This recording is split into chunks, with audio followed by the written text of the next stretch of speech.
여러분 안녕하세요. 역사해설가 안지영입니다. 오늘도 여러분들께 잊어서는 안 될 역사적인 공간을 소개해드리기 위해서 오늘은 이곳 부산에 와 있습니다. 제 뒤로 보이는 이곳, 이 건물은 기존의 부산 근대 역사관이란 이름으로 운영이 되다가 올해 3월 달에 새롭게 개관한 부산 근현대 역사관 별관입니다. 일제강점기 수탈에 앞장섰던 동양척식 주식회사라는 게 있었는데요. 거기 부산 지점으로 활용이 되다가 해방 이후에는 부산 미문화원으로 또 사용이 되면서 부산의 근현대사를 모두 간직한 상징적인 공간이라고 볼 수 있는 곳입니다. 오늘은 저와 함께 여기 건물 곳곳에 남아있는 역사의 흔적들을 함께 찾아보도록 하겠습니다. 네, 이제 저는 건물에 들어와 있습니다. 지금 건물 입구부터 예사롭지가 않은데요. 현재 이곳은 부산 근현대 역사관 별관입니다. 본관이 또 따로 있는데 본관은 올해 12월 달에 개관 예정이라고 합니다. 그럼 부산 근현대 역사관의 역사가 어땠는지 살짝 알아보도록 하겠습니다. 먼저 여기 별관은 일제강점기였던 1929년에 우리나라를 식민지화하기 위해서 만들었던 동양척식 주식회사라는 게 있어요. 거기 부산 지점의 건물로 여기가 쓰이고 있었는데 해방 이후에 미군에게 이 건물이 넘어가게 되면서 부산에 주둔해 있었던 미군들의 숙소로 사용이 됐고 또 이후에는 미문화원으로 사용이 됐었고요. 한국전쟁 당시에는 부산의 미국대사관 겸 공보원으로도 사용이 되기도 했습니다. 한국전쟁이 끝난 이후에는 미문화원으로 또 무상으로 임대가 되고 있었다는데요. 임대가 된 지 무려 50년 만인 1999년 한국 정부에 우리나라에 다시 반환이 됐고요. 2003년부터 2021년까지는 부산 근대 역사관으로 이 부산 시민들에게 부산의 근현대 역사를 알리는 교육관광의 역할을 수행해 왔습니다. 1929년에 지어졌는데 무려 70년 동안 부산 내에서 태극기가 단 한 번도 올라가지 못했던 건물이었습니다. 1999년에 반환된 이후에 처음으로 태극기가 올라가서 휘날리게 됐는데 그 모습을 보면서 마치 광복이 됐을 때처럼 눈물을 흘렸던 시민들도 많았다고 합니다. 그야말로 굴곡진 역사의 상징이면서 한국 근현대사를 고스란히 간직하고 있는 공간이라고 할 수 있겠습니다. 그래서 그 가치를 인정받아서 2001년에는 부산광역시의 기념물로도 지정된 바 있습니다. 그리고 연말에 개관할 예정인 저기 본관에도 아주 역사적인 이야기가 있습니다. 1910년에 건립이 됐었던 르네상스 양식의 조선은행 부산 지점의 자리였다가 그러다가 광복 이후에는 한국은행 부산 지점으로 활용이 또 됐었고요. 한국전쟁을 치르는 동안에 두 번의 금융 조치를 단행했었던 역사를 갖고 있기도 합니다. 현재 지금 있는 본관 건물은 1963년에 세워지게 됐는데 금융건축의 특성 그리고 근대적인 조형의 특징을 두루 갖추고 있다고 할 수가 있습니다. 또 당시에 선진적인 건축 기법이 적용이 되어 있어서 건축사적인 가치도 아주 크다고 할 수가 있는데요. 그래서 2013년에는 부산시 문화재 자료로 지정이 되기도 했습니다. 이런 의미 있는 곳에 생긴 부산 근현대 역사관은 전국에서 유일한 근현대사에 특화된 역사관이라고 할 수가 있습니다. 자, 그럼 여기 아치형의 멋진 입구를 지나서 이제 본격적으로 안으로 들어가 보도록 하겠습니다. 네, 조금 더 안쪽에 들어왔는데요. 당시의 외관의 모습을 고스란히 간직하고 있습니다. 현재 총 3개 층으로 되어 있는데 처음에 동양척식 주식회사 부산 지점으로 지어졌을 당시만 하더라도 그땐 2층이었어요.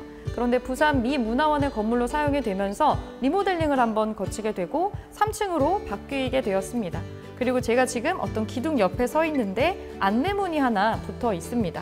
1층하고 2층을 관통하는 이 굵은 기둥은 철골, 철근, 콘크리트를 모두 사용해서 만든 거고요. 1929년 당시에 바로 그 기둥입니다.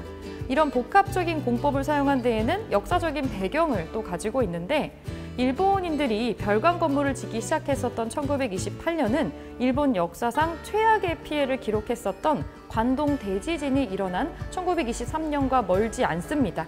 따라서 이 공법은 지진에 취약한 철근 콘크리트 건물에 내진성을 부여하기 위한 것으로 해석이 되고 있습니다. 또한 건물 곳곳에서 아치형의 창호, 외벽의 넝쿨형 부조, 연꽃 모양 부조 등을 찾아볼 수가 있는데 이거는 별관 건물이 건립될 당시, 세워질 당시에 한창 도입됐었던 서구 양식이 반영된 것으로 볼 수 있습니다.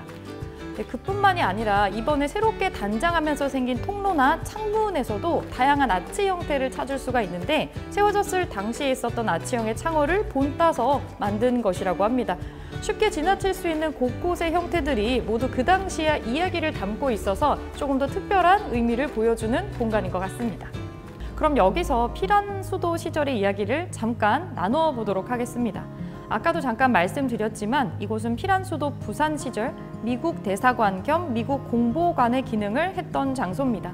당시 이곳은 일종의 국제 외교의 중심지로 활용됐다고 하는데요. 이 때문인지 임시로 외교 관계를 맺고 했었던 해외 여러 기관들도 여기 주변에 몰려들게 됐고요. 심지어 국내 중앙 부처들까지 함께 모여들게 되면서 여기 대청로 일대를 서울의 광화문 축소판이라고 할 정도로 많은 사람들이 드나들었다고 합니다. 과거 이곳은 동양척식 주식회사로 식민지 수탈의 공간이었는데 또 전쟁이라는 치열한 시대를 거치면서 외교의 공간으로 활용됐다라는 것, 우리 근현대사의 모습을 그대로 보여준다고 할 수 있습니다.